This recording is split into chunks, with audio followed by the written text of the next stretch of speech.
ठरलं तर मग मालिकेच्या आजच्या भागात आपण पाहणार आहोत की कल्पना आणि विमल किचनमध्ये आवरावर करत असतात. कल्पना अर्जुनला आवाज देते की मला तुझ्याशी थोडं बोलायचं आहे. नंतर विमल तिच्या खोलीत निघून जाते. अर्जुन कल्पनाला विचारतो की एवढं काय बोलायचं आहे, तू अपसेट आहेस का?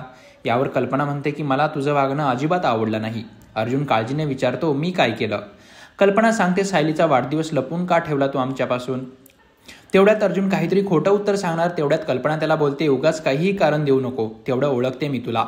अर्जुन विचारात पडतो. त्याला असं वाटतं की मामाला आमच्यावर डाऊट आला असेल. नंतर कल्पना अर्जुनला समजावते की तुझा वाढदिवस दणक्यात साजरा होतो कारण तुला आई वडील आहेत, बहीण भावंड आहेत. सायलीकडे अशी कोणतीही माणसं आहेत का रे? आई वडील नसल्याचं दुःख आपण समजूही शकणार नाही. यावेळेस मधुभाऊही तिच्यासोबत नव्हते. आयुष्यात पहिल्यांदा सायली तिच्या कुटुंबासोबत होती.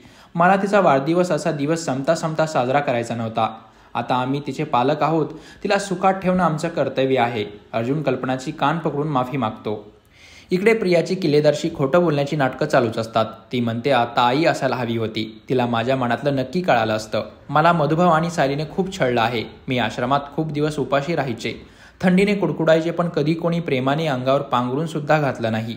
हे कमी होतं का की त्या मुलीने माझ्या नवऱ्याला स्वतःच्या प्रेमाच्या जाळ्यात ओढलं?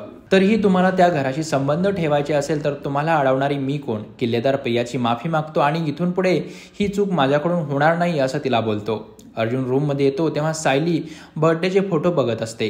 ती मधुभाऊंना मिस करत असते. अर्जुन म्हणतो की पुढच्या वर्षी ते नक्की तुझ्यासोबत असतील. अर्जुनला सायलीला खूप आनंद द्यायचा असतो. त्यामुळे आश्रमात तो आतापासून सायलीच्या आई वडिलांबद्दलही क्लू शोधणार आहे.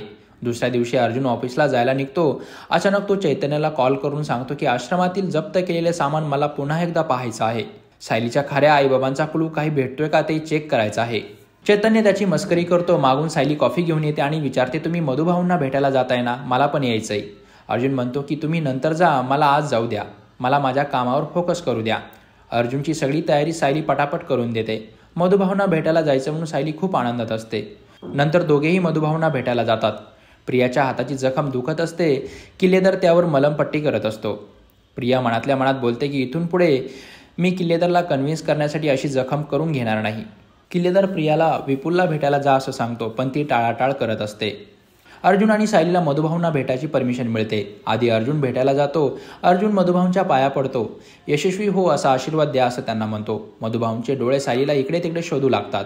अर्जुन त्यांना सांगतो की ती आली आहे, आधी आपण कामाचं बोलू, मग तुम्ही तुमच्या साऊला भेटा. इकडे सायली ही वाट बघत असते की तिचा नंबर कधी येतोय. अर्जुन मधुभाऊंना साक्षीबद्दल प्रश्न विचारतो. पुढच्या भागात आपण पाहणार आहोत मधुभाऊ सायलीला म्हणतात की लाखात एक सासर मिळाला आहे तुला. यावर्षी वाढदिवसाला काही त्रास वगैरे तर झाला नाही ना? अर्जुन आणि चैतन्य आश्रमातील लोकांचं जप्त केलेलं सामान बघत असतात. त्यात त्यांना सायलीचं गाठोडं मिळत नाही आणि प्रियाचं सुद्धा सामान तिथून गायब असतं.